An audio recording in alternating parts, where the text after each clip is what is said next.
Hi, welcome back to a new episode of Shut Your Face. Yes, I have kind of changed some things around, but it's still just as cool. Anyhow, if you're not a member of our Patreon, what are you doing? It's really cool. So head over there and become a member so you can get early access. Thank you so much for listening to this podcast, and let us begin.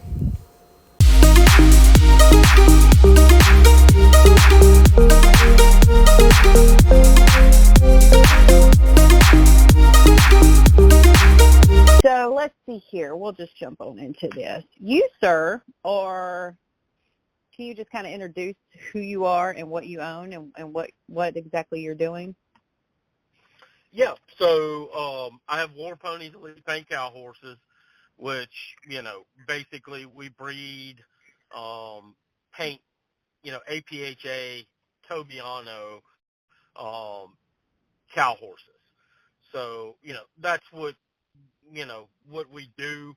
And, basically the other roles, that I've played, in the industry have just been as a result of trying to keep, I guess like the paint cow horse industry healthy, and keep things going and other breeders going, and You said keep Tobiano. everybody active. Yeah, let me stop you for a second. You said Tobiano. Is there that's only the specific ones that you guys are concentrating on, or not paint in general?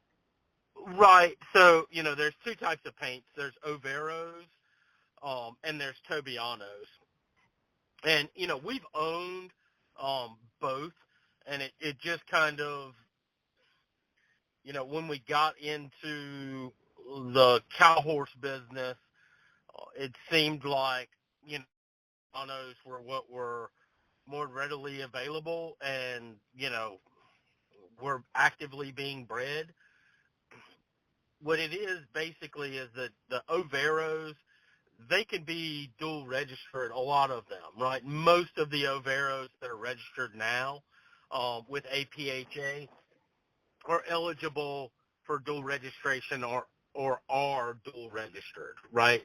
At least in the paint cow horse world, most of the Overos are dual registered horses, and your Tobiano horses, they are not eligible for dual registration, right?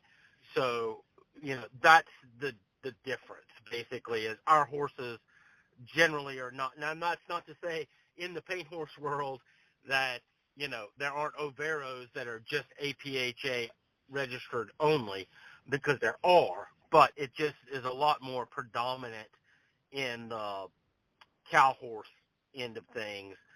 There aren't many Overo breeders.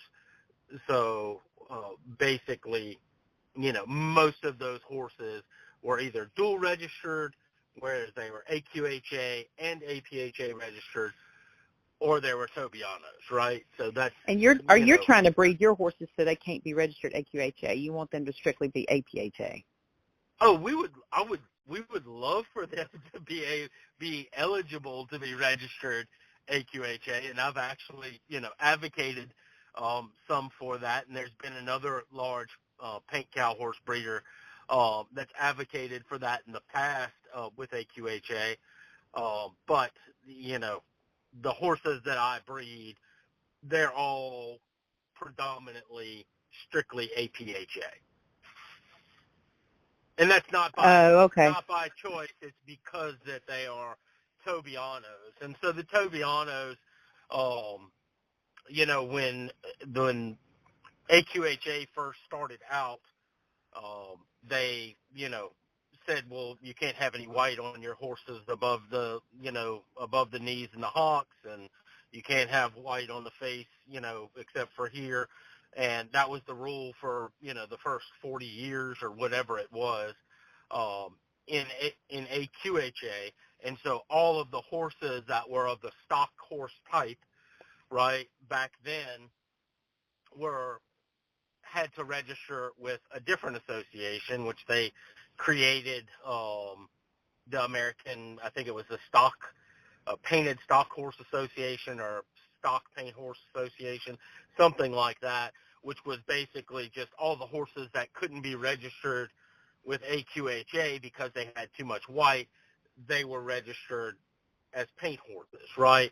And then we've just seen in the past 25 years where that has changed, and AQHA has started taking those Overo horses back. And the reason the Overo horses have always existed in AQHA is because those genes can pass, I want to say, recessively.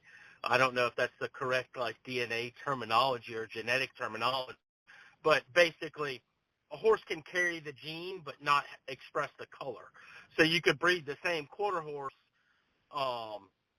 line, 10 times, and so the great-great-great-grandchild all of a sudden shows up with a white spot. And, people are like, well, what is this? Did some stud jump the fence or what happened? And then we found out over the years through science and DNA that, well, those Overo genes are, recessive is the way I put it, which they don't, the horse doesn't have to show it and it can carry the gene. So in AQHA, in the Quarter Horse Association, Overos have existed over the years, and then up until, 2000 or 2001, whenever the rules changed, those horses had to then be registered as paint horses. Whereas the Tobianos, if a horse carries the Tobiano gene, it will have the color, okay? So it's never existed in AQHA because those horses would always have the color and you could see it. And so they were always uneligible to be registered as AQHA. Gotcha. But I don't think the actual color determines the performance. No, not at all. Not at all. Right. Okay. I must be okay, because we learned all this kind of basic stuff years ago. But I thought that the whole purpose of War Ponies was to keep paints amplified in the cow horse industry, not to migrate with quarter horse. Right. And so the reason that is, just to give you like a quick background of kind of what's happened, but the paints were very popular in cutting and cow horse in the early 2000s, and it seemed like by 2010 things just kind of disappeared, right? Mm-hmm. There were no paints, there were not many paint breeders breeding, competitive cow horses and cutters. And when we came back into the industry and we started, wanting to show and compete and do some things, there had not been a Tobiano paint horse, that had made the finals at a fraternity since, 2003 or 2004, maybe 2005. I can't remember the exact, there just weren't many competitive ones, and there wasn't anything to buy to go show. And so it was very difficult to find the show horses because there weren't many breeders actively doing it, and there was kind of a problem in the industry. And I'll still say to this day, there's still a problem. There aren't enough breeders doing what we do, and we're trying to get it to expand more and be more.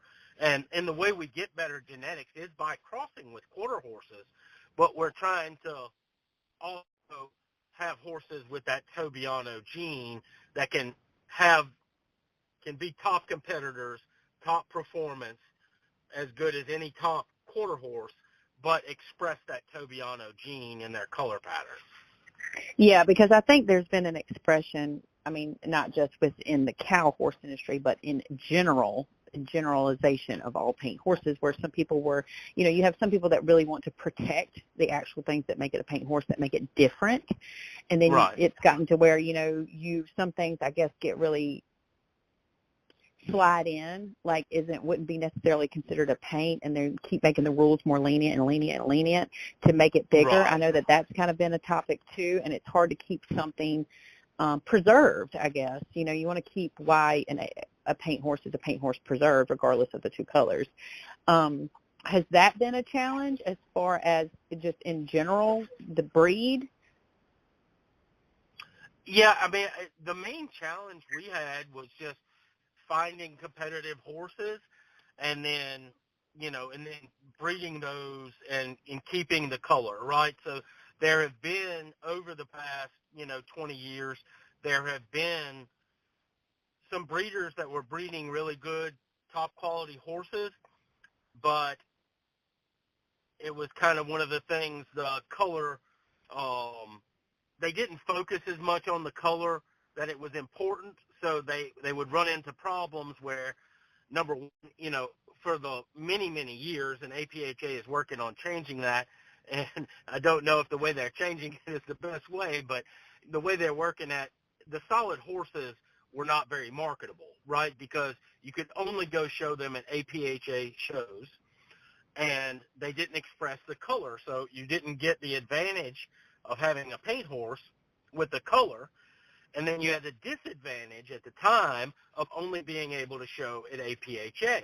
Well, APHA shows, at least for the past 25 years, have been really mainly focused at halter and pleasure. And so it's been mainly halter and pleasure horse as far as your local shows are concerned. It was around 2001, 2002 that AQHA started their ranching and heritage program and the ranch versatility program. And, AQHA was having a lack of cattle entries and ranch type entries, in the late 90s at their local shows. So they started that versatility ranch horse program at AQHA and the ranch and heritage program, and it just blew up and became huge in all kinds of local competitions all across every state. And well, because it makes sense. Right. APHA did not do anything like that. And so what we kind of saw is the quarter horses all got a lot better, and they had more places to compete and more competitions, and the paint horses had less and less, as far as places to go compete and show their horses. So that's that was before the specialization, right? So, now we kind of have specialization where, we have stock horse shows and reining horse shows and cow horse shows and cutting horse shows. And, people don't do much as far as breed shows anymore, except for the versatility ranch programs. But yeah, I think that's one of the main reasons that the paint horses suffered over the paint cow horses, at least suffered over the last 25 years, is because there wasn't an active place to go compete and, find the best horse and compete against each other and whatever else. And it just created a huge gap because, like I said, 2000s, 90s, early 2000s, paint horses were in all the finals at all the fraternities. Tobiano paint horses, or in all the finals at all the fraternities. They were very active, and very healthy market. And when AQHA did that and really amped up the local show circuits for stock-type horses and ranch-type horses, AQHA just jumped leaps and bounds over where the paint horses were. And kind of when we came in, it was like, let's try to fix some of that and make it better. So we worked really hard with APHA, trying to come up with some different programs and different things to try to fix that, and make it where the local paint horse breeder can, make some competitive horses and have a market for them. So. Yeah, I think it says on AQHA's website, like the first ranch class was in 2012, 2013, they introduced it. Yeah. So that's 10 years, I mean, that's pretty fast growing. Do you think it's grown because people can relate to it more versus your typical pleasure and rodeo environment? Why do you think people are moving so quick to cow horse in general? Well, I think it's hard. to say, and, I've heard a lot of people talk about this, but obviously it's a more natural, usable horse, right? So the ranch-type, stock-type horse goes back to what we all were supposed to be originally in the 60s and 50s when these associations started up, right? They were stock Right. horses. So they were supposed to be cow horses or ranch horses. And I think your regular backyard horse person or trail rider or local show person, they're all starting with a horse like that, right? It's just a basic ranch-type horse that could kind of do everything. And I think, most of us who didn't start in the competitive, horse show world started with horses like that. And, I think what happened at AQHA and APHA over the years, obviously the pleasure and the halter horses got more competitive and specialized, and it kind of left the rest of the horses behind. And so, I think that the ranching type programs, the ranch classes, they're just a more natural deal that you could kind of go in with a backyard horse that can do all the right stuff, and you could go in and not look out of place. You couldn't go in a pleasure class at AQHA or APHA horse show with a backyard horse with your trail riding saddle. I mean, you would probably be laughed out, or you would feel very uncomfortable, right? Like you were standing out like a sore thumb. Yeah, it has gotten a little bit ranch out there. versatility or a stock horse show, you could go as long as that horse can, handles good and does all the things. I mean, you'll go in and, you could place, right? So Right. it's a lot more beginner friendly and a lot more places for advancement, in the ranch horse stuff than there is, like, say, in the regular horse show world, like halter and pleasure. Right. And I got to correct myself. The versatility ranch horse events debuted in 2002. The World Championship class at AQHA for the ranch debuted in 2013. That's what it just said. Yeah, I'm reading it right. That's that's right. The ranch pleasure debuted in 2012. So, yeah. But no, I agree with you. I mean, I grew up pleasure. It's almost like, it can be very intimidating looking at some of those shows and stuff, and the money, just the sheer money in the outfit is insane. Yeah, and it makes it more complicated, and I think that's what's made, which, I mean, as you're seeing now, there's a lot of crossover coming back. There's a lot of people that have been competitive in pleasure that are crossing back into the ranch events just because they like it more. So I think it's got a double appeal.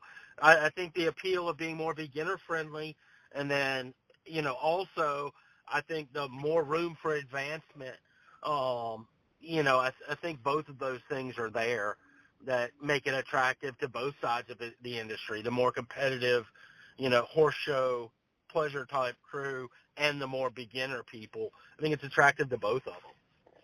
Well, and we, not to divulge off of this a little bit, but we touched on this in our preface call.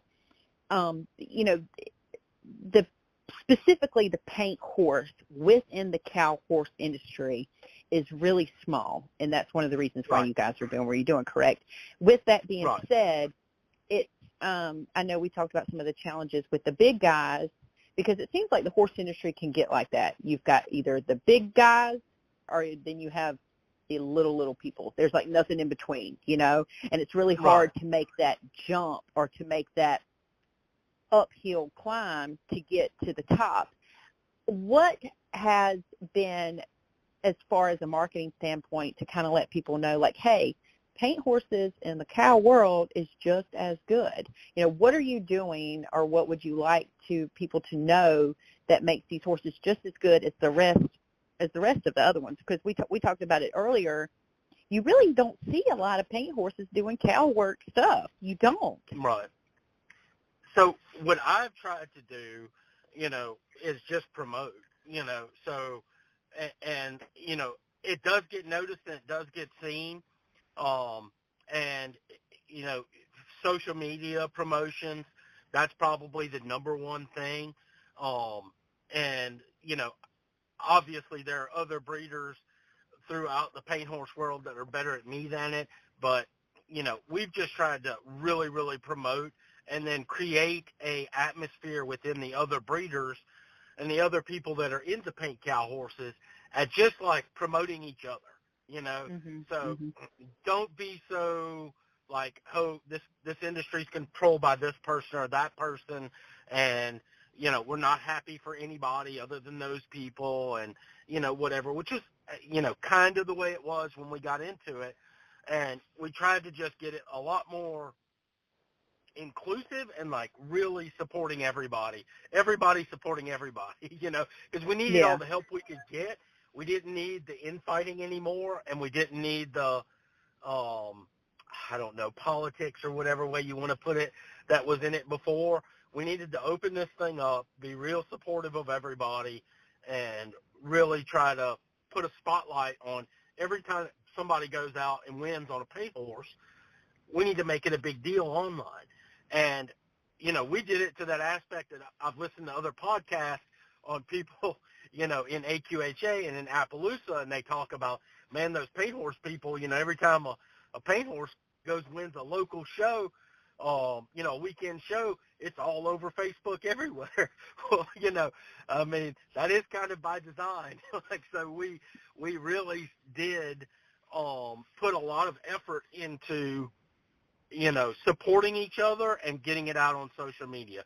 So the more people can see that, hey, paint horses are competitive, paint horses are going and winning the money, they are out there pulling checks, and, we want the world to see it, right? And then the more we Yeah. do it, the more it starts to change people's mentality of, uh, hey, paint horses aren't competitive. Well, now they're seeing it in their face on social media for years on end, and they start seeing it at their local horse shows or at major events. It does change their mentality. From when we started in the paint cow horse thing in 2017 or 18 to where we are now, it's a huge difference in the public perception of paint horses it being competitive in, cattle events or, any kind of Well, yeah, that's race like what I cow told horse you. running. I was like, you don't see a lot of paint horses doing the cow stuff. You just don't. You don't see them, and it's like it almost makes you wonder. When I first ran across you guys, I was like, huh, okay. I mean, not to sound dumb, like, oh, well, God, a paint horse can't do it. Well, yeah, we know they can. Right. It's just like what you said. If nobody gets out there and gets dirty and be like, okay, well, we're gonna promote this breed because we know this breed can do it. It gives the consumer, ultimately, the rider, the exhibitor, the person putting the money into it, another alternative than what they're used to. And that's always a good thing. It's always a good thing to Right. have another option. Yes, of course. And the truth of the matter is, our horses, I mean, the paint horses are always really attractive to everybody, whether it's the beginner people or, the people who have been in the industry forever, and they're like, man, I just really want one of those good paint horses. I literally have trainers at least once a month. I'll have a good trainer that's like, man, I really want one of those good paint horses. And it's like, yeah, me too. We're trying to make more and more of them so y'all can all have one because, everybody wants something a little bit different. And the industry's been so dominated by quarter horses that, there's a lot of people rooting for the underdog right now, Yeah. and we're really getting it. I feel the public perception has really started to change, and people have seen, all the horses that have been at the major events, the past 5 years competing. People have noticed them. People have seen them on social media, and, people are realizing, hey, these horses can go compete, and we're severely disadvantaged than a lot of these other horses, whereas you cannot breed two Tobiano, paint horses, and either one of them have won over $100,000. It it doesn't really exist. Yeah. So, Yeah. whereas in the, in the quarter horse world, well, you can find, dozens of mares. I mean, I own some quarter horse mares, that have won or produced over 100,000, and there's tons of studs that just produce millions. And so, that's where we're at that huge disadvantage. Here we are 25 years later after paint horses have not been popular, and all those breeding age horses don't exist anymore that have won all that money. So it's kind of like you're building, starting from scratch. You're finding all this stuff that's bred from that stuff 25 years ago and was competitive back then, and you're trying to find which ones are still competitive now, today, now that over the past 25 years, the industry has evolved and gotten so much more competitive. And, we've just picked, hey, these ones are pulling checks now at local horse shows or here or there. Those are the ones we're going to try, and then we cross them, and we just keep building on it, and we send them to training. We figure out what we've got. Hey, the ones that aren't good enough, we sell. The ones that are good enough, we keep them. We breed them to something better, and we keep trying to build on it to, create something that is basically like what AQHA is today, Yeah. Now, you guys, you have 4 studs there. Yeah, right now we have 4 that we own that we stand. So one of those is our first stud that we bought, which is Sting's Color, which is a leading homozygous Tobiano producing stud. So every baby he has, because he carries 2 copies of the Tobiano gene, every baby he has will be a Tobiano. So we don't have to worry about, will he produce color? He will. And so, and we just happened on him by accident. I just wanted a Color Me Smart son to go show, and to maybe breed some paint horses to try to make something a little bit better. And I just happened upon him, and after I had made the deal to buy him, found out what a good producer he was, and that what was available right now, he was probably the best option. So that's kind of how we really got into things and really started promoting everything, was after we got that stud. And, we They're like bred potato him a lot. chips. Yeah, You can't have we bred just him one. a lot to try to, get more, color and get more Tobiano homozygous mares bred by him that will go and then be bred to top quarter horse studs to try to produce even a better horse tomorrow. But, that's kind of how we, got started with that whole deal there, was Sting. And then, after that, we bought the metallic chrome horse, and we bought him as a yearling at a yearling sale. And he still is, last I checked, the only metallic cat, Tobiano metallic cat son in the United States. There is one in Brazil that's a really nice looking horse that they're breeding there. But as far as in the U.S., that's APHA registered, metallic chrome is the only metallic cat Tobiano paint horse son.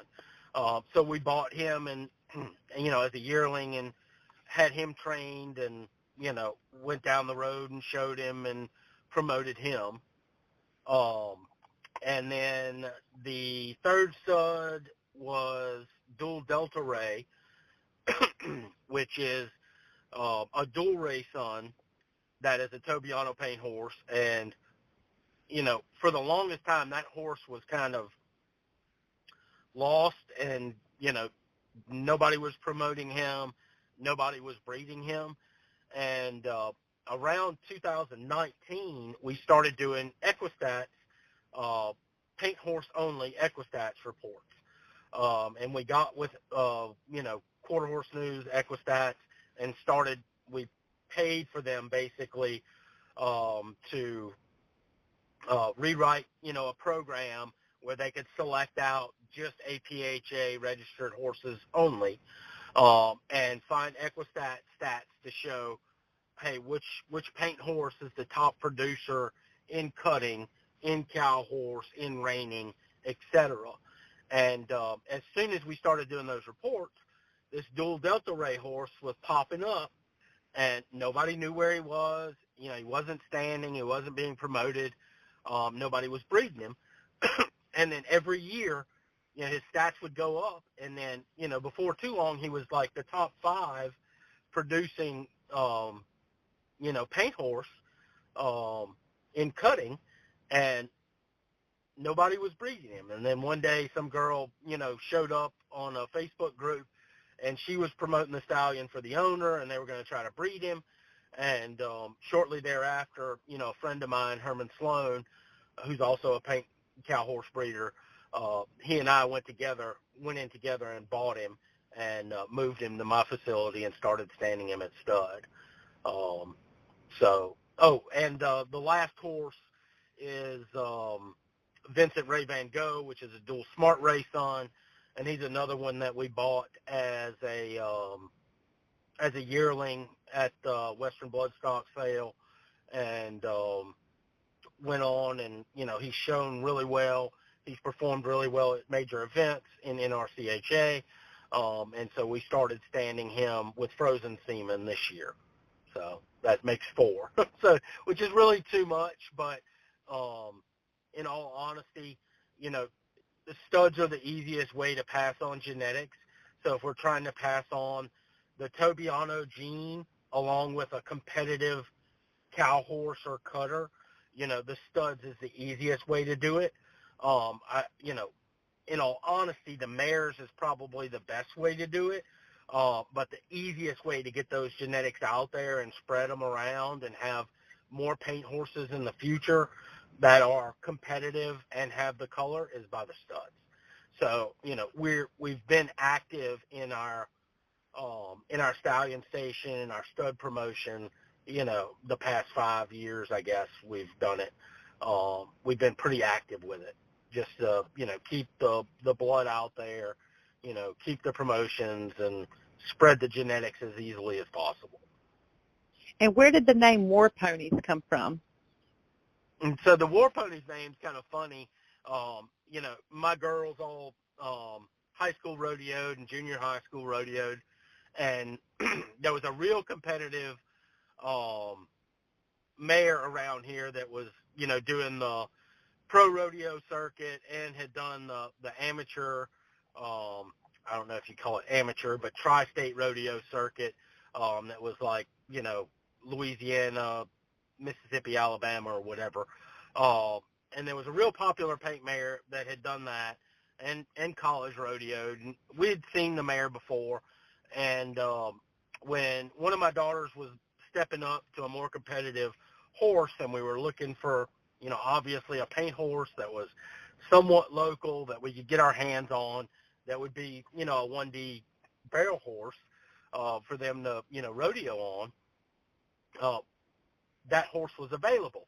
Well, like most paint horse owners that only own one paint horse, they call them paint, and there's tons of people like that, right? And, old paint out there, and because it's their only paint horse. Well, but regardless, the other name that they had for this horse was War Pony, because she was a paint, and she would always show up. She was always good. She could always go to war, on the rodeo circuit here or whatever. That's what they called her. Her nickname was either Paint or War Pony. And so coming to my place with, 40 or 50 paints, she couldn't be called Paint. So we called her, War Pony. And when we were looking for a catchy name and needing, something as far as the farm name, that's one that just kind of came up, and we're like, that's going to be catchy. People are going to notice it. It may not be the best name in the world, but it's going to get us noticed, and it's going to get out there. And so that's how we came up with that name. That's cool, because I thought it would have a reference to the Indians, because they I think it's called Sioux Nation. I thought that maybe that would have a reference to that because they actually used paint horses, and then they would paint them, actually, like war paint. Right, put war paint on them. Yeah, Yeah. and, that's not how we came up with the name, but it definitely references back to that, and people notice it for that reason and for all kinds of others. So, it makes it catchy, Well, that's good. So did you grow up riding or just your girls? Oh, no, I grew up, and that's where my girls got it from. So, I grew up in South Mississippi, so, around here it's all just rodeo or horse show. And so you have the pleasure halter world and you have the rodeo world. And I didn't start competing until I was like maybe 16 or 17. It was later as a teenager. And then I bounced back and forth between the local horse show groups and the rope and pins and the rodeo stuff. And, I ended it back at the horse shows, mainly because, I had kids at a young age and the rodeo stuff was too much drinking and, all the other stuff that goes along with the rodeo world. And I was like, I need to settle down and whatever. So I focused more on the horse show end of it. And, I think it was like 98 or 99. I was a farrier, and I would start colts at home and whatever else. Well, I got involved with the Foundation Quarter Horse Association. This was actually the World Foundation Quarter Horse Alliance was what it was called. And they had local horse shows here that were basically like stock horse shows are today, or ranch horse shows are today. And because back then there weren't any stock horse groups or ranch horse groups. It was basically just like your Foundation Quarter Horse shows and your local club shows and then your AQHA shows. So I got involved with them like 99 or 98 and started training a lot more towards reining and rein cow horse. But I think it was around 2001. Like I had moved back to Mississippi. I moved off to Kentucky and trained at a place there.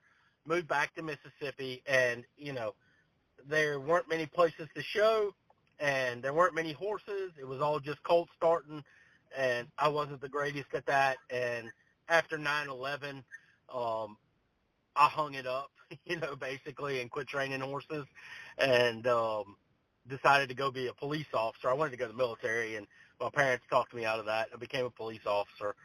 So, and then, we always had horses, but after, maybe 2002 or 2003, we quit competing at all. And basically for, 10 to 15 years, we didn't compete, in anything until 2017 or 16. Is when we really got back into it. Gotcha. Well, that's cool. So it's all family order, and your wife rides too, right? Right. And she's, I would say she's kind of more like the breeding manager. I generally kind of make the decisions because Leanne is not she's not a pedigree person or she's not analytical. She's an attorney by trade. That's her day job. But if she could do anything in the world as far as a job, it would be breed horses. Like that's what she loves, the science end and more like the art of breeding horses. So when it comes to all the AI stuff, embryo transfers, ultrasounds, running 30 mares through the stocks a day, that's Leanne's thing. She's very good at it, and she loves doing that. And she trusts on me to make the matchups of what we're breeding what to. But as far as the reproductive work, that is her bread and butter. That's what she loves to do.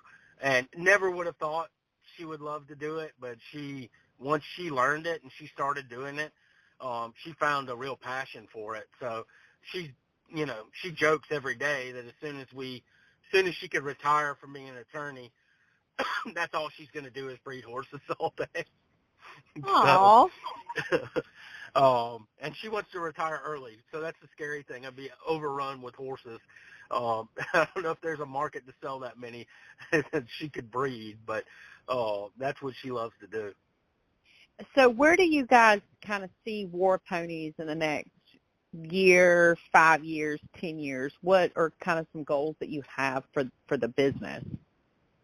So, on the showing end, right, which is promoting the business, my goal from day one was to have a horse in the open finals, right? And, obviously you get into it and you realize, like, hey, I've got to lower my standards a little bit, but the end goal is to do that.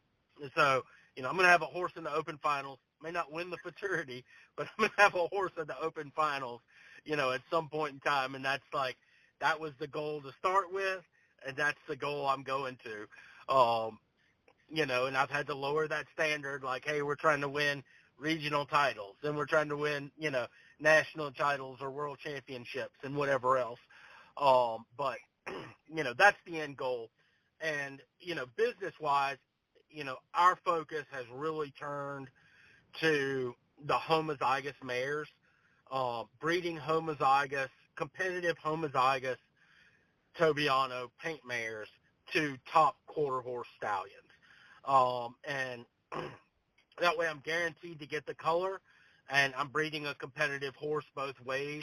I have the strong top end of the pedigree to sell at Western Bloodstock, sales. So, our focus has really been business-wise to get more horses in the Western Bloodstock sales in the top sale programs. So those horses are going into more top competitive cutting and cow horse programs. Gotcha. Well, I think you guys can do that. You're on the right track to do that. Right. I mean, we're focused real heavy on it here, and I'm really working hard at, the breeding game is so difficult because you have so many plans and you're planning on everything to work out, and, sometimes God's plans just aren't our plans, right? It doesn't work out. And, one year we may breed to 10 outside studs, and we end up with, 4 babies on the ground out of those, by those outside studs. So, it happens. It's difficult. We just got to keep chipping away at it, keep working at it. With the numbers, it's going to come. It's just, I've got to get the numbers up there. We've got to just keep making competitive horses, and, it'll happen. Now, are you guys going to plan on selling any directly to, are you going to sell any directly to the consumer? I mean, if you guys have babies that you raise and train, they can come buy a horse from you, correct? Right. That's what we do now, mainly. Like, I'll sell 1 or 2, like we put them in the Solo Select yearling sales, and we've run 1 through Western Bloodstock sales, which it did fairly well. But, our goal, we'll always sell horses directly to the consumer. It just kind of, somebody may show up and, they're buying a baby, a weanling, or a yearling, and you think they're going to a show home, and then, 2 or 3 years later, they're not. They never even got started or got sent to the right trainer or any legitimate trainer or whatever. Western Bloodstock's just kind of one of those deals. It's my goal, right, because, where we are in the industry, but, I feel like if those horses get in to those programs, get bought by a Western Bloodstock buyer, all of those horses are getting started in programs, right? They're all going to trainers who are competent and experienced and whatever else. So, I would like to, get more of my horses going that direction because I feel like they get in better hands. And not to say, a lot of my clients are great. A lot of my clients have sent their horses to trainers. I've even had other clients that have picked up some of the ones that didn't go to trainers and then sent them to trainers later in life and have success that way. So, the story's not over, uh, you know, until it's over, right? So, the horses are still getting out there. They're getting shown. They're winning. I just want to get them. I want to make a better and better horse, pedigree-wise, to where the right people, the top competitive uh, breeders and the top competitive trainers and owners are wanting to buy them. Yeah. Yeah, I think that's what any breeder's ultimate goal is to have their bloodlines at the top, I think Right. that's anybody's ultimate goal, regardless of the actual breed, but you have to love it. So besides the color and besides the performance aspect of paint horses in general, why did you choose paint? So, it's kind of funny. We had a paint stud here that, I had not trained a horse in probably 5 to 6 years for anybody. I had a trainer friend of mine in like 2009 or 2008, and we were real big in the real estate business around that time. And I don't know if you remember, but the economy took a big hit. The real estate industry took a big, big hit. Oh, And, yeah, I was all up in it. Yeah, we went broke. So we had a title company, and we were in real estate investments, and I was a realtor at that time. So we went broke, and I had a buddy of mine who's a horse trainer with me back in the day, and he had a paint stud that he was riding and trying to train and was having a real tough time with, and asked me if I'd ride it because I was 20 years younger than him, and, see if you can get this thing rode and get something done with it. And the way it turned out, I didn't get much done with this thing. I mean, he was decent enough, but I still had a bunch of nice quarter horse mares out in the pasture from back, when I showed back in the day of the foundation quarter horse mares, and they were all Calbred and stock horse and, foundation bred quarter horses. And I had this paint stud that was bred fairly well on paper, but he was not real nice. And we had been out of the horse business, like I said, and we were broke, and I was riding this thing for, for extra money. And long story short, but, I couldn't make anything out of the horse really, and he ended up getting too deep in the horse and didn't have the money to pay me, so he gave the horse to me.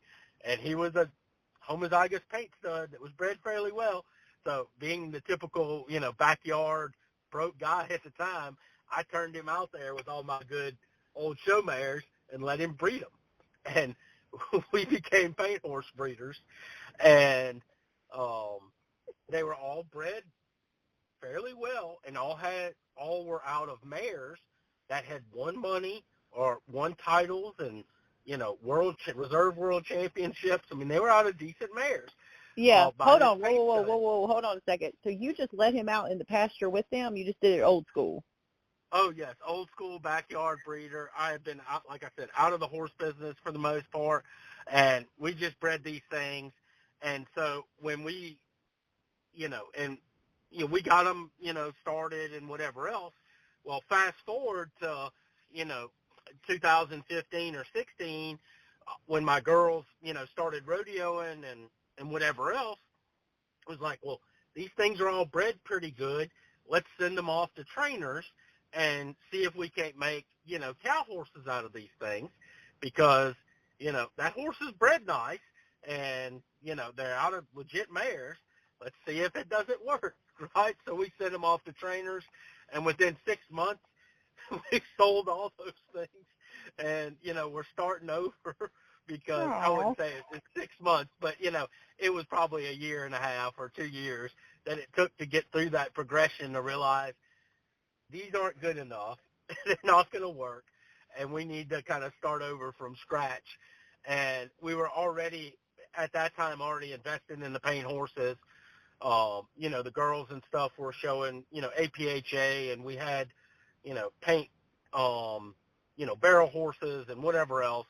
So, we just stuck with the paint horse thing. I did not realize at the time it was going to be as difficult or as hard as it was, but I am kind of that type of guy where you throw challenges at me.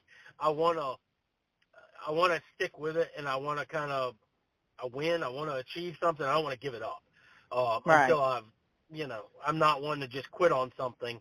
I'm going to find a way to make it work. So I just stuck with it, and it's changed a lot since then. And like I said, around 2019 is when we got, or 2018 is when we got Sting, and that was when it really changed, because now we had a stud that was a big producing stud, was related to to a lot of big time horses. And well, let me ask you this. So, hold on. Let me ask you this. What was wrong with the original stud that you had? I mean, because, here's the thing, and maybe I'm wrong, but when it comes to stallions and producing and da-da-da-da, well, if you don't get them out there, nobody's going to be good enough if you don't actually take a chance on one that hasn't been shown. You have to actually perform with the horse to produce some type of history or something behind it to support it. So what was wrong with that one? I mean, why did you switch out of that? I had rode it.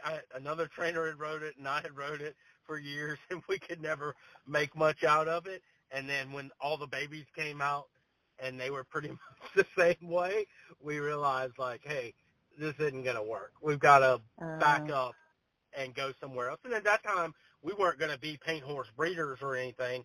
We were just looking for stuff to go show with the kids and go out. And, the whole thing really started from just being non-pros wanting to go show. By that time, I had not trained anything in, 5 or 6 years. I hadn't received money in like 8 years. So it was like, hey, we're all going to go show as amateurs or non-pros and, go have fun with the kids. And they were very limited horses that we could show that were competitive, that we could buy, and the stuff that we had bred wasn't going to work. And then when we went to go buy stuff, we couldn't find stuff to buy hardly. So, that's when it really became like, hey, there's a problem here. There's a demand. People want these horses, but there's no supply. And so, it was basically like, hey, let's start being one of the suppliers, because there's a demand. There just needs to, there's no supply. So let's work on that. And so that's where we came up with the business idea, or I did, and I forced it on everybody, and then they ended up loving it. But, let's help the supply, because there is no supply. So, obviously that's a good business deal, right? Of course, I got myself in way too deep, but hey, we found the success that we wanted. We've got out there, and we're still chipping away at it, like all breeders and all competitors. You're going to have high years and low years, and things are going to work out sometimes, and then other times they're not. But I feel like we're definitely in the right direction, and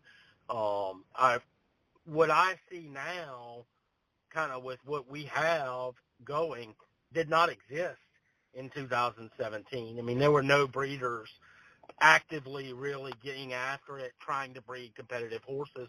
There were a few, and they were breeding like 1 or 2, but competitive, like trying to breed 5 or 10 or 20, there were no breeders doing that back then. All those guys had gone out of business or gotten out of it or died off or whatever happened, or sold out. There was a big thing on the South Americans. They love paint horses, and they love cow horses and reiners. And so, it was around the 2010s, the South Americans would buy up every good one they could get their hands on. So those horses would leave the country. Well, that leaves nothing for the paint cow horse breeders in this country to breed to. So, there's been several different issues that have gone on over the years that have aided in that problem of there being a lack of supply. Yes, you were a solution.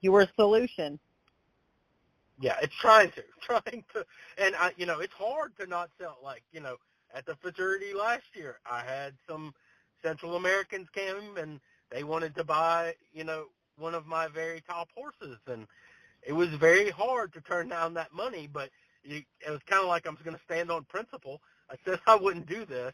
I said I'm going to Right. try to make this better, and I'm shooting myself in the foot. And, my trainer was very upset with me at the time, which was Lee Deacon.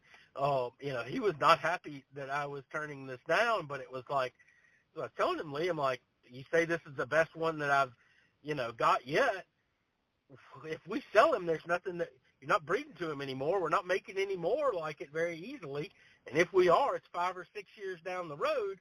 I think we need to hold on to him and continue to make this thing better, because the numbers is where it's at. Like, we've got to produce more and more good horses.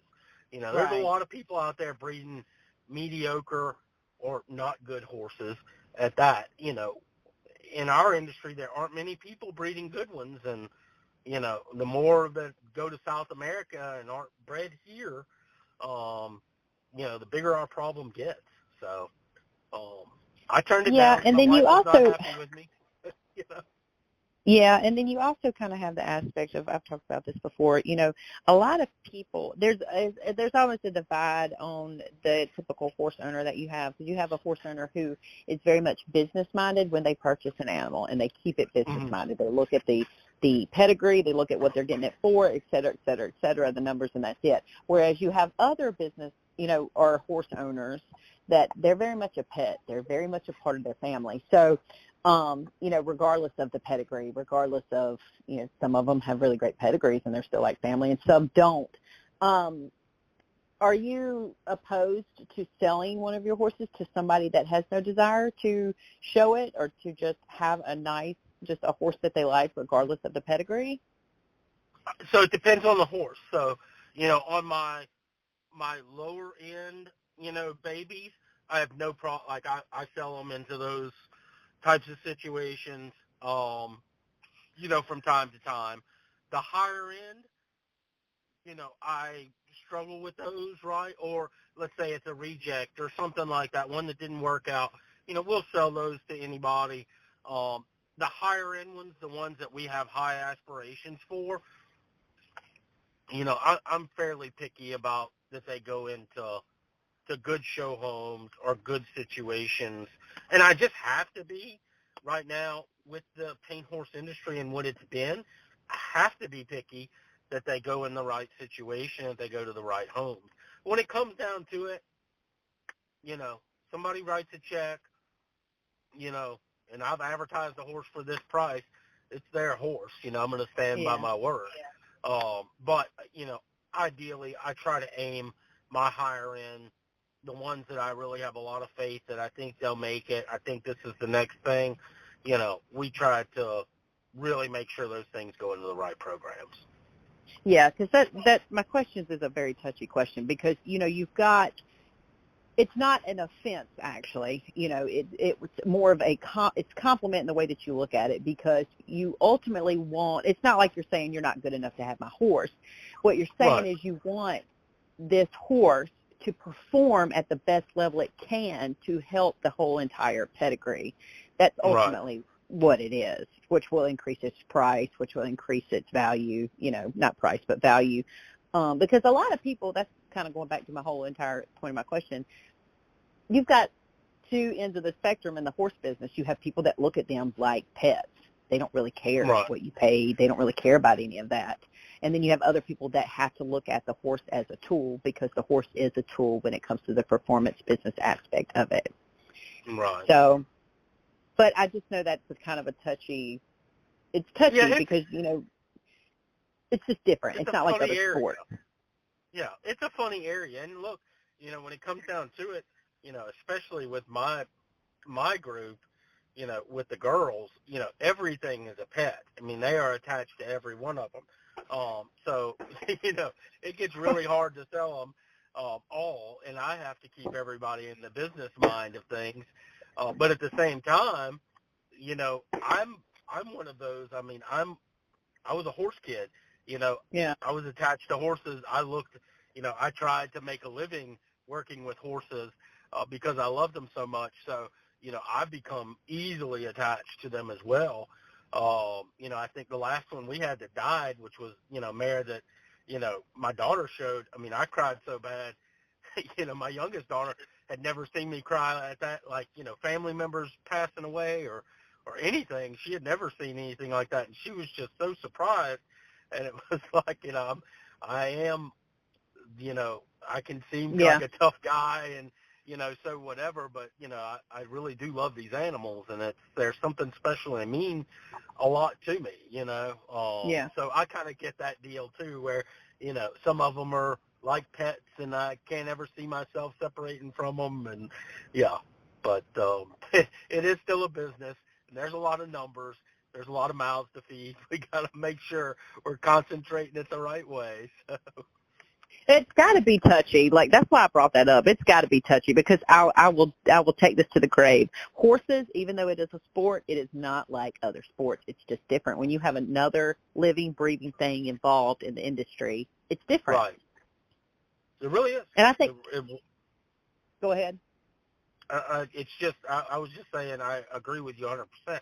It's very different than anything else, I mean, it's a living, it's like a pet, I mean, something that you really become attached to, and maybe even more so than like dogs or house pets, because horses are so fragile and they require so much care. It's like this livestock animal that requires so much attention and care to stay alive, especially when we're talking about performance horses. When Right. you got, Right. some trail riding horse or something like that, they never kill themselves and they never hurt themselves, and they never colic and they never die. But you're talking about a performance horse. They are the most fragile things, in the world. And I think all that care just brings out that, I don't know, that maternal type instinct, right, where you want to care for them and take care of them and attach to them or whatever. And then real quick, I wanted to ask you about this too. What do you think about the Horse Protection Act that's coming around? I was worried you were going to ask me about that because I've been seeing so much on TikTok and social media about it. I just seen it in the past couple of weeks. Like, I remember it Yeah. being brought up last year very, very vaguely, but I was under the assumption it was only going to be like gated. I thought it was only going to be gated horses, honestly, but then now it's everybody. It's everywhere. Well, that's what I think I probably got the same as you. Like, I saw it a year ago or something on social media. It was all aimed at gated horses. They were saying it could be a problem, but they were also saying, like, hey, this will never go through. This will never really happen. And now here we are the past 2 weeks. Social media is alive with this, like, hey, this is a big problem. I'm more of like a libertarian type guy. Like, I don't like government meddling in business or in anything. I definitely see the need for regulations on lots of things, right? Right. I understand that comes from a good place, wanting to protect people and things. I just feel like, and not to like impose any kind of political anything, but I feel like the government is usually the worst in the world at picking winners and losers and at, protecting things, right? The government waged a war on drugs for, 40 years, and it's done nothing but make drugs more and more prolific and more people dying of drug overdoses every day. It's like whatever the government decides they're going to fix or, try to protect us from gets worse. So, I'm really concerned, but I have not read enough about it to really know, like, how bad could this be for our industry, and mainly the cost. I mean, that, from what I've seen just on social media the past few weeks, it just seems like the added cost of, the regulations and what that could mean. It would add the cost of horse shows, right? So your horse shows, which is already expensive. Right. And so, we're already starving to death. I mean, the economy inflation's horrible. The economy kind of sucks. Maybe it's bouncing back, but inflation's so bad. I mean, all of us are struggling. And those of us in the horse show world, I mean, we're spending small fortunes every weekend to go out and, have a good time, promote our horses. You add any extra cost to that's related to government regulations, and it's pretty bad, and that may not be intended, but it's a legitimate result. I mean, I work and I have several other businesses that are heavily regulated, one in the medical marijuana industry and one in firearms, that I'm involved in those industries, and they're heavily regulated, and those costs pass on to the consumer, right? Those extra people we have to hire to make sure we're meeting the regulations, all the extra work, all that gets passed on to the consumer. So, my fear with anything that they may be doing right now, even though it may not destroy our industry right now, just the added regulations put on horse shows and having to make sure we keep records and these different things will add to the cost of show secretaries and show staff, and that will just get passed on to the exhibitors and the owners. And that's what I'm scared of right now. Yeah, and it's going to make it even more difficult. It's already, because I do a lot of awards and stuff like that, and it's already hectic in itself to put on an event, then to add the other stuff on top of it. But I agree with what you're saying. It's coming from a good spot. I get that, but like they say, more money, more problems, and the bigger the industry got because of Yellowstone. We've invited all these problems. It invited, yes. What comes with good will always come with a little bit of bad. So, but I just wanted to kind of I wanted to see what your thoughts were on it, because I'm just like you. Like, it popped up last year and then it went away, and then now all of a sudden it's everywhere, and you're like, okay, when did this start to become a big deal now? But it is. Right. And it just worries me for different things spur marks on the fact, all these different kind of things that a big deal can be made out of, Mm-hmm. And, I'm an NRCHA judge. I was a show rep. I've been a show rep for NRCHA. Those things get brought up, at shows, and I've never been really concerned about them in the past before, but now that all this talk of all the USDA stuff and all this stuff about the Horse Protection Act, I'm like, man, do we need to write something down about this, that this person, noticed this on this horse or whatever? Do we need to take pictures and document? It kind of scares me, the oversight being a little too much, and what are we going to have to do to, not be in violation of any regulations? It's too much, Yeah,